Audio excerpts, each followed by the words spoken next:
cette édition au chapitre des mesures législatives du Conseil des ministres du 13 septembre 2023, un décret a été pris relatif au statut particulier de la réserve des forces armées et de sécurité. La rédaction s'intéresse à ce dossier, à ce décret pour vous permettre de mieux comprendre les contours de cette disposition dont le but est d'apporter un concours aux forces de sécurité et de défense et contribuer à raffermir les relations armées-nation. La mise en œuvre du décret sera exécutée par 4 départements. Le fondement juridique du décret, la composition des réservistes, leurs droits et devoirs. Voici quelques questions abordées dans ce dossier signé Fousseni Tunkara. Un statut particulier de la réserve des forces armées de sécurité est une disposition nouvelle pour les Maliens.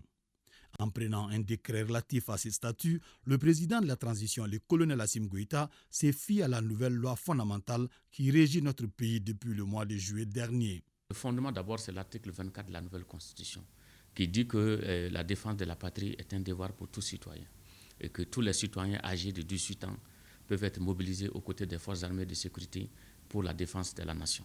Il a été également élaboré conformément à la loi numéro 2023-017 du 23 mai 2023 portant ratification et modification de l'ordonnance numéro 2023-015 du 21 mars 2023 portant statut général des militaires et la loi numéro 2016-038 du 7 juillet 2016 portant institution du service national des jeunes.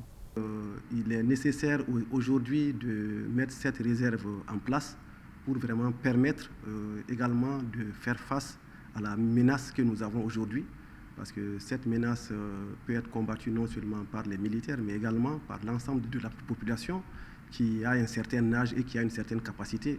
Notre hymne national dit que nous devons être debout sur les remparts. Et aujourd'hui, ce texte nous permet d'être debout sur les remparts. La composition de la réserve est l'une des dispositions majeures du décret relatif au statut particulier de la réserve des forces armées de sécurité. Il y a deux types, la réserve stratégique et la réserve opérationnelle. Stratégique est constituée des éléments du service national des jeunes ayant accompli le service militaire. Les militaires dont la démission a été réglementairement acceptée, des militaires admis à faire valoir leur droit à la retraite et durant le temps auquel ils sont soumis à nos disponibilités, qui est de 5 ans. Ensuite, il y a aussi des volontaires ayant souscrit à un engagement. Et toute autre personne ayant accompli le service militaire. Maintenant, lorsque la réserve stratégique est mise à la disposition du chef d'état-major général des armées, elle devient opérationnelle. Que ce soit l'une ou l'autre, pour être dans le dispositif, il est impératif de remplir certaines conditions.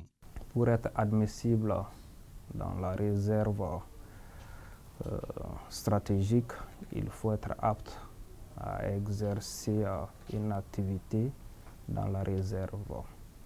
Ne pas avoir été condamné à une peine afflictive et affamante définitive. Une fois que les réservistes atteignent la phase opérationnelle, ils sont mis à la disposition du chef d'état-major général des armées.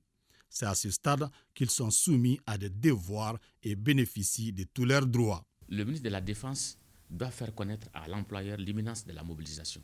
Donc ça, c'est extrêmement important. Et l'employé concerné informe par écrit son employeur en indiquant la date de la durée d'absence envisagée. Le contrat de travail qui le lie à l'employeur demeure avec tous ses effets, donc pendant la durée de la mobilisation. Pendant ce même temps de la mobilisation, aucune sanction disciplinaire ou de déclassement professionnel ne peut être envisagée contre les réservistes. Les mêmes dispositions sont applicables aux fonctionnaires, qu'ils soient fonctionnaires de l'État ou fonctionnaires des collectivités. Mieux, le décret relatif au statut particulier de la réserve des forces armées de sécurité prévoit des garanties pour les réservistes afin de les conforter dans leur choix de venir en appui au pays. Et pendant la durée de la mobilisation, aucun employeur donc, ne peut licencier un réserviste mobilisé. Et ça, c'est prévu également à l'article 37 du décret. À la fin de la démobilisation, le travail rejoint son poste qu'il avait avant, donc où il est placé à un poste supérieur. Il est important de savoir que c'est le ministère de la Défense et des Anciens combattants qui constitue le maillon central du dispositif, car c'est le département chargé d'accueillir et d'utiliser les réservistes. Pour le premier responsable du département, ce décret est perçu comme une perche que les Maliens doivent saisir pour donner une nouvelle tonalité à leur corde patriotique. Connaissance envers la nation qui nous a tout donné doit nous susciter à rendre au pays un peu de ce qu'il a consenti pour nous. Le département de l'économie et des finances est aussi au centre de la mise en œuvre de ce décret présidentiel. Il est chargé de gérer conformément au texte la rémunération des réservistes. Si je prends un exemple, si un agent d'un service privé est recruté comme réserviste et qu'il avait un salaire de 100 000 au niveau de son emploi et qu'au niveau de la défense, on lui paye un salaire de 150 000, les 50 000 supplémentaires par mois seront pris en charge par le budget d'État. Les réservistes qui soient déjà à la retraite, mais parce que les retraites militaires ou dans certains secteurs sont jusqu'à 45 à 50 ans, ça dépend du nombre d'années de service. Une fois qu'on a des réservistes capables de travailler dans les bureaux qu'on a recrutés, les paiements qu'on leur fait ne souffriront pas d'un prélèvement de cotisation sociale parce qu'ils ont déjà fait valoir leurs droits à la retraite.